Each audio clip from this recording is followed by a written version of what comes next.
Bank Sumut. PT Bank Sumut merupakan salah satu cabang bank non-devisa yang kegiatannya menyediakan jasa keuangan bagi seluruh lapisan masyarakat.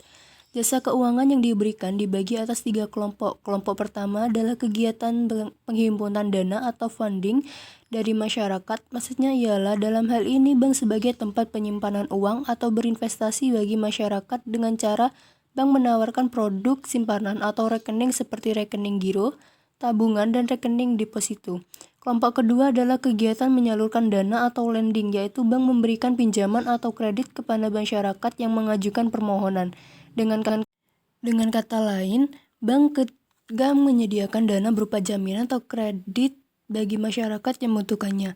Kelompok ketiga adalah memberikan jasa-jasa bank lainnya atau service, yang merupakan jasa pendukung dari ketiga pokok bank seperti pengiriman uang, transfer penagihan surat-surat berharga, penerimaan setoran tagihan rekening listrik, pajak, dan jasa-jasa lainnya. Struktur pekerja Bank Sumut. PT Bank Sumut memiliki bagian tugas, wewenang, dan tanggung jawab sesuai dengan bagian masing-masing. Posisi paling atas diduduki oleh pemimpin cabang pembantu, yang mana pemimpin cabang pembantu bertanggung jawab atas seluruh operasional kantor cabang kepada pemimpin cabang induk. Kinerja kantor cabang dengan mengacu pada rencana kerja anggaran tahunan dan standar risiko yang sehat, dan memegang teguh rahasia jabatan dan rahasia bank. Kemudian posisi di bawah pemimpinan cabang pembantu terdiri dari seksi operasional, seksi pelayanan nasabah, dan seksi pemasaran, di mana seksi operasional memiliki tanggung jawab kepada pemimpin cabang pembantu atas seluruh operasional seksi operasional, seperti verifikasi, transfer, clearing, administrasi kredit, dan akuntansi IT dan laporan. Kemudian kedudukan dari seksi pelayanan nasabah, di mana membantu pemimpin cabang pembantu dalam memelihara persediaan kas pada tingkat efisiensi hingga likuiditas dengan tanggung jawab langkah mengoptimalkan rentabilitas, mengelola dana pemerintah daerah atau untuk unit kantor yang ada rekening kas daerah dan menjaga agar tidak beralih ke bank lain, menjalin dan memelihara hubungan dengan masyarakat dan instansi pemilik dana, mengawasi jumlah dana tunai yang dikuasai para teller agar tetap dalam batas yang diizinkan oleh ketentuan berlaku, dan lain sebagainya. Kemudian tugas pemimpin seksi pemasaran, membantu pemimpin cabang pembantu dalam kegiatan memasarkan produk dana, kredit, jasa, dan layanan sesuai rencana kerja bank, melakukan analisis permohonan kredit dan bank garansi terdiri dari meninjau lokasi usaha atau proyek yang akan dibayar, memeriksa data calon debitur melalui sistem informasi detur, melaksanakan transaksi barang anggunan, dan lain sebagainya. Analisis kredit di Indonesia sebagaimana diatur dalam undang-undang, yang dimaksudkan dengan bank adalah badan usaha yang menghimpun dana dari masyarakat dalam bentuk simpanan dan menyalurkan dana tersebut kembali pada masyarakat dalam bentuk kredit atau bentuk lainnya dalam rangka meningkatkan taraf hidup orang banyak. Sebelum kredit diberikan untuk meyakinkan bahwa si nasabah benar-benar dapat dipercaya, maka bank terlebih dahulu mengadakan analisis kredit. Analisis kredit mencakup latar belakang nasabah atau perusahaan, prospek usaha, jaminan yang diberikan, serta faktor-faktor lainnya.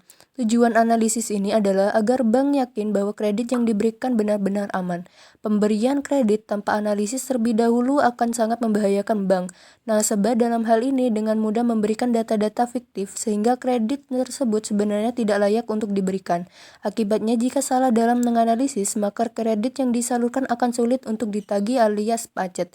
Sistem yang sedang berjalan dalam pemberian kredit pada Bank Sumut masih secara manual dengan menggunakan Microsoft Excel.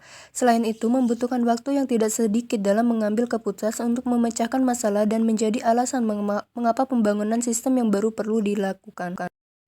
Prosedur pemberian kredit. Prosedur atau tahapan pemberian kredit merupakan langkah-langkah yang harus dilalui oleh seorang pemohon kredit. Mulai dari kredit itu diajukan sampai kredit itu direalisasikan hingga kredit itu lunas. Prosedur yang berlaku pada bank pada umumnya apabila seseorang ingin mendapatkan bantuan kredit dari bank, maka prosedur pemberian kredit pada Bank Sumut adalah sebagai berikut. Yang pertama adalah pengajuan permohonan kredit oleh debitur.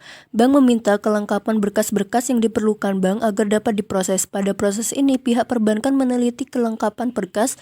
Jika menurut pihak perbankan belum lengkap atau cukup, maka nasabah diminta untuk segera melengkapinya, dan apabila sampai batas tertentu nasabah tidak sanggup melengkapi kekurangannya tersebut, maka sebaiknya permohonan kredit dibatalkan. Kemudian kedua yaitu penyelidikan, merupakan penyelidikan kepada calon peminjam dengan langsung berhadapan dengan calon peminjam untuk meyakinkan apabila berkas-berkas tersebut sesuai dengan lengkap seperti yang bank inginkan. Tahap ketiga yaitu on the spot, merupakan kegiatan pemeriksaan kelengkapan dengan meninjau berbagai objek yang akan dijadikan usaha atau jaminan. Kemudian hasil on the spot dicocokkan dengan hasil wawancara 1. Keempat yaitu wawancara kedua, merupakan kegiatan perbaikan berkas jika mungkin ada kekurangan-kekurangan pada saat setelah dilakukan on the spot di lapangan. Kemudian tahap kelima yaitu keputusan kredit. Keputusan kredit dalam hal ini adalah menentukan apabila kredit akan diberikan atau ditolak. Jika diterima maka dipersiapkan administrasinya.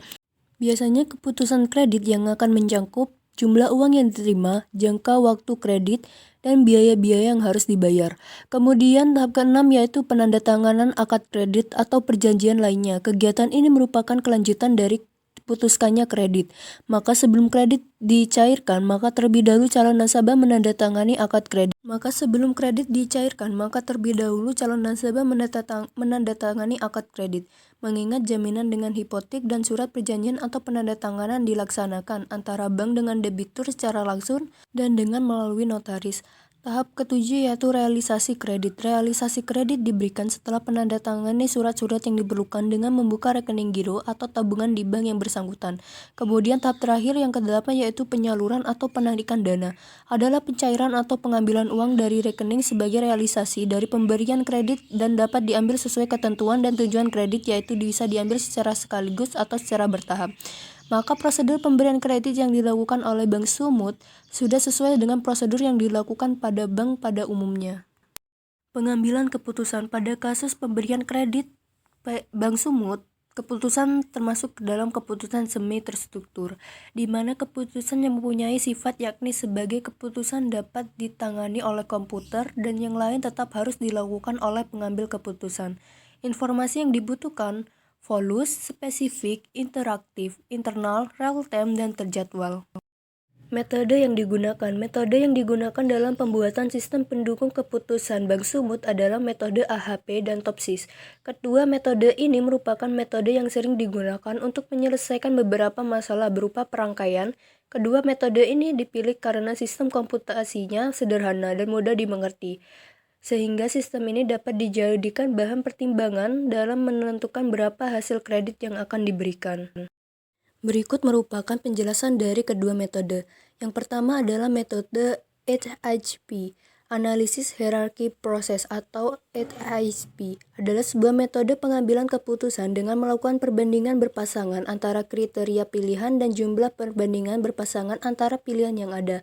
Permasalahan pengambilan keputusan dengan HP umumnya dikomposisikan menjadi kriteria dan alternatif pilihan. Bagian terpenting dari proses analisis adalah tiga tahap, yaitu menyatakan tujuan analisis, menentukan kriteria, dan menentukan alternatif pilihan. Informasi yang ada kemudian disintesis untuk menentukan perangkat relatif dan alternatif pilihan yang ada. Kriteria dari jenis kualitatif dan kuantitatif dapat diperbandingkan menggunakan informed judgment untuk menghitung bobot dan prioritas. Metode kedua yaitu metode TOPSIS. TOPSIS atau Technique for Other Reference by Similarity to Ideal Solution adalah salah satu metode pengambilan keputusan multikriteria. TOPSIS menggunakan prinsip bahwa alternatif yang terpilih harus mempunyai jarak terdekat dari solusi ideal positif dan terjauh dari solusi ideal negatif dari sudut pandang geometris dengan menggunakan jarak Euclidean untuk menentukan kedekatan relatif dan suatu alternatif dengan solusi optimal. TOPSIS memperbandingkan keduanya, jarak terhadap solusi ideal positif dan jarak terhadap solusi ideal negatif dengan mengambil kedekatan relatif terhadap solusi ideal positif. Berdasarkan perbandingan terhadap jarak relatif, susunan prioritas alternatif bisa dicapai. Semakin banyak faktor yang harus dipertimbangkan dalam proses pengambilan keputusan, maka semakin relatif sulit juga mengambil keputusan terhadap suatu permasalahan.